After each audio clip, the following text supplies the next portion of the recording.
오늘 우리에게 주시는 하나님의 말씀은 역대하 15장의 말씀입니다. 제가 역대하 15장 5절부터 9절 말씀을 봉독하도록 하겠습니다. 그때에는 세상이 하도 어지러워서 땅 위에 사는 모든 백성이 마음 놓고 평안히 나들이도 못하였습니다. 나라와 나라가 성읍과 성읍이 서로 치고 무찌르는 판이었습니다. 이것은 하나님께서 사람들이 온갖 고난 속에서 고통을 받도록 버려두셨기 때문이었습니다. 그러나 임금님과 백성은 기운을 내십시오. 낙심하지 마십시오. 임금님과 백성이 하는 수고에는 상급이 따를 것입니다. 아사는 이 모든 말 곧 오뎃의 아들 아사랴 예언자가 전하여 주는 예언을 듣고 용기를 내어 유다와 베냐민 온 지방과 에브라임 산간 지역의 점령 지역 성읍에서 역겨운 물건들을 없애버렸다. 그는 또 주님의 성전 현관 앞에 있는 주님의 제단을 보수하였다. 그는 또 유다와 베냐민의 모든 백성을 불러 모으고 그들에게로 와서 함께 살고 있는 에브라임과 므낫세와 시므온 지파 소속의 백성도 모두 불러 모았다. 주 하나님께서 아사와 함께 계시는 것을 보고 이스라엘에서도 많은 사람들이 아사에게로 모여들었다. 주님의 말씀입니다. 아사 왕이 조금은 아쉬운 왕이었다고는 하지만 다윗에 비해서 아쉬운 것이지 그래도 하나님을 잘 따르던 왕이었습니다. 오늘 말씀에서는 이 아사 왕의 개혁을 기록하고 있습니다. 열왕기서에서는 잘못하고 있는 이스라엘 백성을 향한 선지자적인 말씀이 선포되어 있기 때문에 주로 그 대상이 여호와 신앙을 멀리했던 북이스라엘의 왕조에 향하고 있었습니다. 그래서 북이스라엘 왕들에 대한 설명이 주가 됩니다. 하지만 역대기서에서는 포르기 이후에 새로운 신앙 공동체이자 신정국가로서의 이스라엘의 정체성을 세워가려는 목적이 있는 그런 기록이었기 때문에 여호와 신앙을 잘 따르려고 했던 남유다의 선한 왕들을 중심으로 말씀이 채워져 갑니다. 오늘 15장의 말씀은요, 하나님의 영이 선지자 아사랴에게 임하며 선포된 예언의 말씀을 보여주고 있는데, 이 아사랴의 예언 중에서 2절부터 6절까지는 그 당시 북이스라엘의 상황을 이야기하고 있고, 그 이유는 남유다에게 주시는 권면의 말씀으로 그 내용이 구성되어 있습니다. 자, 3절부터 6절에 보면 여호와를 거부하고 계속해서 세속적으로 향하던 북이스라엘의 상태를요, 한마디로 참 하나님이 없고 율법도 없다, 이렇게 표현을 하고 있습니다. 역사적으로 보면 북이스라엘이 훨씬 더 남유다에 비해서 부강하였고요, 지리적 위치도 좋아서 이미 나라로서 면모를 갖추고 있었고 주변 국가들에서도 참 나라로 인정을 받고 있었습니다. 아마도 그래서인지 북이스라엘은 하나님보다는 세상의 방식을 따랐고, 그 결과가 왕과 모든 백성들이 하나님을 등지는 모습으로 나타났던 것입니다. 굉장히 중요한 점을 시사하고 있습니다. 우리가 역대기서 말씀을 계속해서 묵상하면서 우리가 배워가는 것이, 내가 평안하고 잘 나갈 때가 더 주의하고 집중해서 내 신앙을 돌아봐야 할 때다라는 경고의 말씀들이 이어지고 있기 때문입니다. 남북으로 나뉘어 사실 남유다는요, 북이스라엘에 비해서 그 나라로서의 기반을 제대로 갖추고 있지 못했습니다. 그래서 주변 국가들로부터도 나라로서 인정을 받지는 못했었던 것 같습니다. 하지만 아사 왕이 이디오피아군과의 싸움에서 대승을 거두면서 그때부터 나라로서의 기틀을 다져가기 시작합니다. 그 시점에서 하나님께서 유다에게 주신 말씀이 7절의 말씀입니다. 세상은 이렇지만 임금님과 유다 백성들은 힘을 내고 낙심하지 말고 하나님만을 바라보십시오 라고 하는 내용이죠. 나라가 작고 왕이 덜 유명했을 때에는 하나님만 섬기는 게 그리 어려운 일이 아닙니다. 어차피 약소 국가이다 보니까 주변에서 신경 쓰는 사람도 없고 자기 신앙, 자기 해야 할 일만 하면 되기 때문입니다. 하지만 나라로서 성장을 해가기 시작하고 그 이름이 높아지면 당연히 주변에서 견제가 들어오게 되고, 그래서 자기가 가지고 있던 가치관이나 특별히 신앙 같은 것을 지켜나가기 힘든 여러 가지 많은 상황들이 발생할 수밖에 없습니다. 신앙생활을 잘 하던 사람들도 성공하고 나면 그 깊이와 성숙도가 예전만 못하게 되는 것입니다. 이런 위험을 아신 하나님께서 아사 왕에게 말씀으로 권면을 해 주셨던 것입니다. 정말 감사하게도 다행스럽게도 이 역대기서에 기록될 정도의 현명한 판단을 아사 왕이 합니다. 그러니까 이 말씀을 듣고 순종한 것입니다. 그가 그래도 꽤 괜찮은 왕이었다는 것이 솔로몬도 하지 못했던 그 정점에서 최고의 순간에 스스로의 신앙과 삶을 돌아봤다는 점입니다. 물론 마지막 아사왕의 마지막 7세 때에는 이 모든 것들을 지키고 유지해 가지는 못합니다. 하지만 이 순간만큼은 하나님께 순종을 한 것입니다.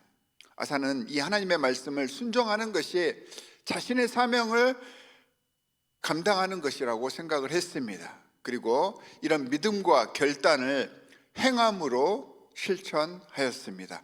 그 행함의 내용이 오늘 제가 봉독해드린 8절과 9절에 나와 있습니다.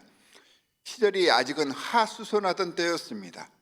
그래서 5절에서도 세상이 하도 어지러워서라고 소개를 하고 있잖아요. 이러한 때에 아사의 결심은요, 주님의 제단을 보수하는 것이었습니다. 아마도 이 제단은 솔로몬이 만든 성전의 일부였을 것입니다.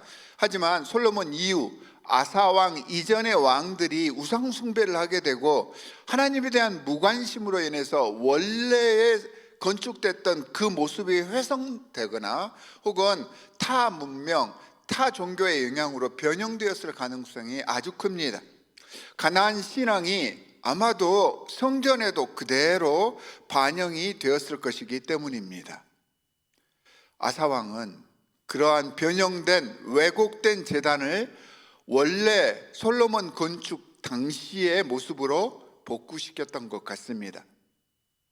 제단을 보수한다는 뜻은요, 단순히 건축물을 수리한다라고 하는 의미가 아니잖아요. 하나님과의 만남의 장소인 그 예배의 중심지를 새롭게 구축하겠다는 것입니다. 속죄와 헌신의 온전한 정신을 그 제사 가운데, 예배 가운데 살리겠다는 뜻이고요, 하나님과의 관계를 세우려는 영적 회복의 선언이었던 것입니다. 겉으로만 이것을 추구하는 것이 아닙니다. 유다 전역에 설치했던 모든 역겨운 물건들을 다 없애버렸다고 했습니다. 산당과 우상을 제거했다고 했잖아요. 그러니까 이전에 자신을 이끌고 있었던, 그 나라를 이끌고 있었던, 의지하고 목적으로 삼았던 세상의 모든 것들을 다 내려놓았다는 이야기입니다. 주님의 성전을 건축해서 하나님이 주인이 되는 삶을 살기 위해서 이렇게 했다는 것이죠. 이것이 로마서에서 말하는 회개의 원뜻입니다. 단순히 내 행위에 대해서 잘못했다라고 머리를 조아리는 것이 회개가 아니라 지금까지 내 삶의 주인이 됐던 세상적인 것, 내 정욕, 내 모든 것들을 다 내려놓고 그 자리에 하나님께서 주인이 되실 수 있도록 자리를 마련해 드리는 것, 이것이 회개였던 것입니다. 이 일을 아사 왕이 온 나라를 대상으로 진행하였다는 것입니다. 참 회개를 드렸다는 말입니다. 그리고 저는 이어지는 9절 말씀을 묵상하면서 큰 은혜를 받았습니다. 이것이 참 신앙인의 삶이며 주님의 자녀로 부르심을 받은 사람들의 선교적 삶의 태도이구나라는 것을 다시 한번 생각해 볼 수 있었습니다. 아사 왕 자신의 행동이요, 자기만 알고 자기만 인정하는 것이 되었다면 거기서 끝나버리는 신앙이 되었을 것입니다. 하지만 주위에 있는 모든 사람들이 아사 왕의 결심과 결단을 보고 그를 인정하기 시작했다고 했습니다.